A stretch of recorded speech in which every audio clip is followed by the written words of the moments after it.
ಎಲ್ಲ ಅಂದ್ರೆ ಆ ವಿಭಾಗದ ಎಲ್ಲರನ್ನ ಜೋಡಿಸಿ ಅವರು 20% ಹಾಕ್ಬಿಟ್ಟು ಅಪಾಯಿಂಟ್ಮೆಂಟ್ ಆಗ್ತಾರೆ.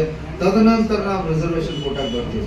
ನಾನು ಈ ವಿಭಾಗ ಬರ ಹೇಳೋದು ಹೈಸ್ಕೂಲ್ ಮಟ್ಟದಲ್ಲಿ ಹೇಳ್ತಿದ್ದೀನಿ. ಇವತ್ತು ಪ್ರಾಥಮಿಕ ಹಂತದಲ್ಲಿ ಅಥವಾ ಜಿಪಿಟಿಯಲ್ಲಿ ಆ ಜಿಲ್ಲೆಗೆ ಸೀಮಿತ ಆದಂತ ಅಪಾಯಿಂಟ್ಮೆಂಟ್ಸ್ಗಳು ನಾವು ಮೊದಲು ಟೋಟಲ್ ಕಲ್ಯಾಣ ಕರ್ನಾಟಕದವರು ಆ ಜಿಲ್ಲೆಗೆ ಯಾರೇ ಅಲ್ಲಿ ಅಪ್ಲೈ ಮಾಡಿರ್ತಾರೆ ಅವ್ರನ್ನ ಕನ್ಸಲ್ಟ್ ಮಾಡಿ ಆಮೇಲೆ ವಿಶೇಷವಾಗಿ ಕಲ್ಯಾಣ ಕರ್ನಾಟಕದ ರಿಸರ್ವೇಶನ್ ಆಗುತ್ತೆ. ಇವೆಲ್ಲ ಸ್ಪಷ್ಟವಾದಂತ ವಿಚಾರಗಳನ್ನ ಅನೇಕ ಬಾರಿ ಚರ್ಚೆ ಮಾಡಿ ಆ ಆದೇಶ ಮಾಡಿದಕ್ಕಾಗಿ ಆ ಆದೇಶದ ಮುಖಾಂತರ ಇವತ್ತು ಬಹಳಷ್ಟು ಇವರೆಲ್ಲರೂ ಅಪಾಯಿಂಟ್ಮೆಂಟ್ ಆಗಿದೆ. ಒಂದು ದೊಡ್ಡ ಪ್ರಮಾಣದ ಸಾಧನೆಗಳನ್ನ ಮಾಡಿದ್ದೇವೆ. ಸಿಪಿಟಿಯಲ್ಲಿ ಎಷ್ಟಾಗಿದೆ? 171 ಹೆಚ್ಚಿನ ಶಿಕ್ಷಕರಿಗೆ ಅಪಾಯಿಂಟ್ಮೆಂಟ್ ಸಿಕ್ತು ನಮ್ಮ ಭಾಗದಲ್ಲಿ. ಅದೇ ರೀತಿಯಾಗಿ ಸುಮಾರು ಒಂದು 60-70 ಜನ ಅಸಿಸ್ಟೆಂಟ್ ಪ್ರೊಫೆಸರ್ ಆಗಿದ್ದಾರೆ. KPDC ಅಂತ ನಂಬರ್ ನಮ್ಗೆ ಗೊತ್ತಿಲ್ಲ, ಆದರೆ ಸಾಕಷ್ಟು ಲಾಭವನ್ನು ಆಗ್ತಾ ಇದೆ. ಇದಕ್ಕೆ ಚಾಲೆಂಜ್ ಮಾಡಿದ್ದಾರೆ. ಇದಕ್ಕೆ ಚಾಲೆಂಜ್ ಮಾಡಿದ್ರು ಕೂಡ ಅಡ್ವೊಕೇಟ್ ಜನರಲ್ ಬಹಳ ಸ್ಪಷ್ಟವಾಗಿ ಹೇಳಿದ್ದಾರೆ, ಅದ್ರ ಬಗ್ಗೆ ನೀವು ಯಾವ ಅನುಮಾನ ಪಡಬೇಡ್ರಿ, 100% ಇದು ಗೆದ್ದಿರ್ತೀವಿ. ಒಂದೇ ಒಂದು ಸಣ್ಣ ಒಂದೇನೋ ಅದಕ್ಕೊಂದು ಸಮಸ್ಯೆ ಇದೆ, ಆದರೂ ಕೂಡ ಈಗಾಗಲೇ ಅದು ಎಷ್ಟೇ ಜನ ಅದ್ರಲ್ಲಿ ಆಗಿದ್ದವರು ಅವರೊಂದು ಅಭಿಪ್ರಾಯವನ್ನು ಕೊಡ್ತಾ ಇದ್ದಾರೆ. ಬೇರೆ ಬೇರೆ ಕಾರಣಕ್ಕೆ ಕೆಲವು ಮಂದಿಗೆ ಸ್ಟೇ ಕೊಟ್ಟಿದ್ದಾರೆ ಆ ಹುದ್ದೆಗಳನ್ನು ಖಾಲಿ ಇಡುವಂತ. ಅವರು ಅದನ್ನು ಕೂಡ ಕ್ಲಿಯರ್ ಮಾಡುವಂತ ಒಂದು ಪ್ರಯತ್ನ ನಮ್ಮಿಂದ ನಡೆದಿದೆ. ಸರ್ಕಾರ ಕೂಡ ಸಹಕಾರ ಮಾಡಬೇಕು ಅಂತ ನಾವು ಒತ್ತಾಯ ಮಾಡಿದ್ದೀವಿ. ಅಡ್ವೊಕೇಟ್ ಜನರಲ್ ಅವರು ಕೂಡ ಒಂದು ಅಂಡರ್ಟೇಕಿಂಗ್ ತಗೊಂಡು ಕೊಡೋಣ ಅಂತ ನಮ್ಮ ಮಟ್ಟಕ್ಕೆ ಅವರು ಕೂಡ ತಯಾರಾಗಿದ್ದಾರೆ ಅಂತ ಈ ಸಂದರ್ಭದಲ್ಲಿ ನಾನು ಹೇಳ ಬಯಸ್ತಾ ಇದ್ದೇನೆ. ಇವತ್ತು ಇದೀಗ ಸಂಘಟನೆ ಬಗ್ಗೆ ನಾನು ಒತ್ತು ಕೊಡ್ತಾ ಇದ್ದೆ.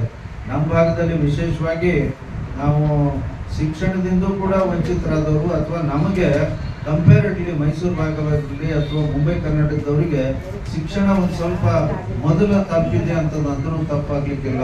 ಅವರು 19ನೇ ಶತಮಾನದಲ್ಲೇ 19th ಸೆಂಚುರಿಯಲ್ಲಿ ಅನೇಕ ಶಾಲೆಗಳಲ್ಲಿ ಅಲ್ಲಿ ಪ್ರಾರಂಭ ಆಗಿದ್ದಾವೆ. ಕಲ್ಯಾಣ ಕರ್ನಾಟಕದ ಭಾಗದಲ್ಲಿ ಇವತ್ತಿಗೂ ಕೂಡ ಅನೇಕರು ಅಂದ್ರೆ ಫಸ್ಟ್ ಜನರೇಷನ್ ಲರ್ನರ್ಸ್ ಕೂಡ ಇದ್ದಾರೆ, ಸೆಕೆಂಡ್ ಜನರೇಷನ್ ಲರ್ನರ್ ಕೂಡ ಇದ್ದಾರೆ. ಅವರವರ ಅಜ್ಜ ಕೂಡ ಅವ್ರು ಏನೋ ಡಿಗ್ರಿ ಮಾಡಿದವರು ಅಥವಾ ಶಾಲೆಯಲ್ಲಿ ಡಿಗ್ರಿ ದತ್ತಂತವರು ಅನೇಕರು ಇದ್ದಾರೆ. ಆ ಕಾರಣದಿಂದ ನಾವು ವಂಚಿತರಾಗಿದ್ದಾರೆ ಅಂತ ಹೇಳಿದ್ರು ತಪ್ಪಾಗ್ಲಿಕ್ಕಿಲ್ಲ. ಈ ಮಧ್ಯದಲ್ಲಿ ನಮ್ಮ ಭಾಗದಲ್ಲಿ ಅಪಾಯಿಂಟ್ಮೆಂಟ್ಸ್ ಬಹಳ ಕಡಿಮೆ ಆಗಿದೆ, ಅಥವಾ ಸರ್ಕಾರಿ ನೌಕರದಾರ ಕಡಿಮೆ ಆಗಿದ್ದಾರೆ. ದೊಡ್ಡ ಪ್ರಮಾಣದಲ್ಲಿ ಇಲ್ಲಿ ಅಪಾಯಿಂಟ್ಮೆಂಟ್ ಮೊದಲು ಮಾಡಬೇಕು. 51,000 ಹುದ್ದೆಗಳನ್ನು ರಾಜ್ಯದಲ್ಲಿ ಶಿಕ್ಷಕರ ಹುದ್ದೆಗಳು ಖಾಲಿ ಇದಾವ. 21,000 ಹುದ್ದೆಗಳನ್ನ ಕಲ್ಯಾಣ ಕರ್ನಾಟಕದಲ್ಲಿ ಖಾಲಿ ಇದಾವ. ಹೀಗಾಗಿ ಇಲ್ಲಿ ಒತ್ತು ಕೊಡಬೇಕು. ಫೈನಾನ್ಷಿಯಲ್ ಕನ್ಸ್ಟೆಂಟ್ ಯಾವುದು ಹಾಕಬಾರ್ದು. ಫೈನಾನ್ಸ್ ಡಿಪಾರ್ಟ್ಮೆಂಟ್ ಅಲ್ಲಿ ಫೈಲ್ ನಿಂತಿದೆ ಅಂತ ನೀವು ಹೇಳಬಾರ್ದು. ಆರ್ಟಿಕಲ್ 371J ಕೂಡ ಇದನ್ನ ಹೇಳುತ್ತೆ ಅಂತ ಈ ಸಂದರ್ಭದಲ್ಲಿ ಒತ್ತು ಕೊಡುತ್ತಾ, ಇನ್ನೊಂದು ಬಹಳ ಮುಖ್ಯವಾದಂತ ಒಂದು ವಿಷಯ, ಬಹುಶಃ ನಾವು ಯಾರು ಈ ಪ್ರಮಾಣದಲ್ಲಿ ನಿರೀಕ್ಷೆ ಮಾಡಿರಲಿಲ್ಲ, ಆದ್ರೆ ಎಲ್ಲೇ ಒಂದ್ ಕಡೆ ಆ ಗುಣಮಟ್ಟದ ಶಿಕ್ಷಣ ಕೂಡ ಕೊಡುವಂಥದ್ದು ನಮ್ಮೆಲ್ಲರ ಜವಾಬ್ದಾರಿ. ಎಲ್ಲೇ ಒಂದ್ ಕಡೆ ರಿಸಲ್ಟ್ ಕಡಿಮೆ ಆಗಿದೆ ಕಂಪ್ಯಾರಿಟಿವ್ಲಿ ಹೋದ್ ಸರ್ತಿಗಿಂತ ಈ ವರ್ಷ ರಿಸಲ್ಟ್ ಎಲ್ಲಾ ಜಿಲ್ಲೆಯಲ್ಲಿ ಸರಿ ಆಗಿದೆ. ಯಾಕಂದ್ರೆ ಹೋದ್ ಸರ್ತಿ ಗ್ರೇಸ್ ಮಾರ್ಕ್ಸ್ ಕೊಟ್ಟರು, ಬೇರೆ ಬೇರೆ ಕಾರಣದಿಂದ ಇವತ್ತು ವೆಬ್ಕಾಸ್ಟಿಂಗ್ ಮಾಡೋದು ನಾವೆಲ್ಲರೂ ಸ್ವಾಗತ ಮಾಡೋಣ. ಕಾಪಿ ಮಾಡಿ ಪಾಸ್ ಆದ್ರೆ ಬಹಳ ದಿವಸ ಅದನ್ನೇನು ಉಪಯೋಗ ಆಗೋದಿಲ್ಲ. ಆದ್ರೆ ಇವತ್ತು ಬರೀ SSLC PUC ಪಾಸ್ ಆದ್ರೆ ಏನೂ ಆಗೋದಿಲ್ಲ. ನೀಟ್ ಬರಿಬೇಕು, JE ಬರಿಬೇಕು, KSET ಬರಿಬೇಕು. ಇವೆಲ್ಲ ಮಹತ್ವ ಇರೋದ್ರಿಂದ ಅದಕ್ಕೆ ನಾವು ಬದಿಗಿಟ್ಟು ನಾವು ಅದರ ಜೊತೆಗೆ ಇಂಟಿಗ್ರೇಷನ್ ಏನೇನು ಮಾಡಬೇಕು, ಅಲ್ಲೇನೇನು ಕಲಿಬೇಕಂತ ಅನ್ನೋದು ಬಹಳ ಮಹತ್ವ. ಅದಕ್ಕೆ ನಾವು ಒತ್ತು ಕೊಡಬೇಕು ಮತ್ತು ನಮ್ಮ ಈ ರಿಸಲ್ಟ್ ಕೂಡ ಇಂಪ್ರೂವ್ಮೆಂಟ್ ಮಾಡೋಣ.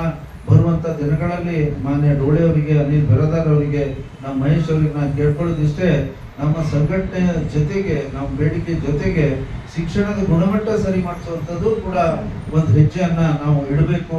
ಯಾರೇ ಈ ಸಂಘಟನೆಗೆ ನೋಡಿದ್ರೆ ಇಲ್ಲಪ್ಪ ಎಲ್ಲದ್ರ ಬಗ್ಗೆ ಕಳ್ಕಳಿ ಇದೆ, ಮೊದಲು ಮಕ್ಕಳ ಬಗ್ಗೆ ಇವ್ರಿಗೆ ಕಳ್ಕಳಿ ಅದ ಅನ್ನುವಂಥ ಭಾವನೆ ನಾವು ಮೂಡಿಸ್ಬೇಕಾಗಿದೆ. ಯಾಕಂದ್ರೆ ಎಲ್ಲರೂ ನಮ್ಮ ಕಡೆ ಏನ್ರಿ ನಿಮ್ಮ ರಿಸಲ್ಟ್ ಕಡಿಮೆ ಆಯ್ತು ನಮ್ಮ MLCಗಳು ನಮಗೆ ಟೀಕೆ ಮಾಡ್ತಾರೆ. ಇಲ್ಲ, ನೀವು ಸ್ವಲ್ಪ ಮೊದಲು ನಿಮ್ಗೆಲ್ಲ ಅನುಕೂಲತೆ ಮುಟ್ಟಿದವ, ನಾವೆಲ್ಲೋ ತಡವಾಗಿ ನಮ್ಗೆ ಸಿಕ್ಕಿದೆ, ಆ ಕಾರಣಕ್ಕಾಗಿ 371J ಬಂದಿದೆ ಅಂತ ಕೂಡ ನಾವು ಹೇಳ್ಕೊತಾ ಬಂದಿದ್ದೀವಿ. ಒಟ್ಟಾರೆ ಈ ಸಂಘಟನೆ ಬೆಳೀಲಿ, ಅದರ ಮುಖಾಂತರ ಶಿಕ್ಷಣ ಗುಣಮಟ್ಟದ ಶಿಕ್ಷಣವನ್ನ ಬೆಳೆಸೋಣ. ಜೊತೆಗೆ ನಮ್ಮ ಬೇಡಿಕೆ ಕೂಡ ಈಡೇರಿಸುವಂತ ಒಂದು ಶಕ್ತಿ ಪ್ರದರ್ಶನ ಕೂಡ ಅವಕಾಶ ಬಂದಾಗ ನಾವು ಮಾಡೋಣ ಅಂತ ಈ ಸಂದರ್ಭದಲ್ಲಿ ಹೇಳಿ ಇವತ್ತು ಅವಕಾಶ ಮಾಡಿಕೊಟ್ಟಂತ ಅಧ್ಯಕ್ಷರಿಗೂ ತಮ್ಮೆಲ್ಲರಿಗೂ ಮನಸ್ಸಿನ ಮಾತನ್ನು ಮುಗಿಸ್ತೇನೆ. ಧನ್ಯವಾದ.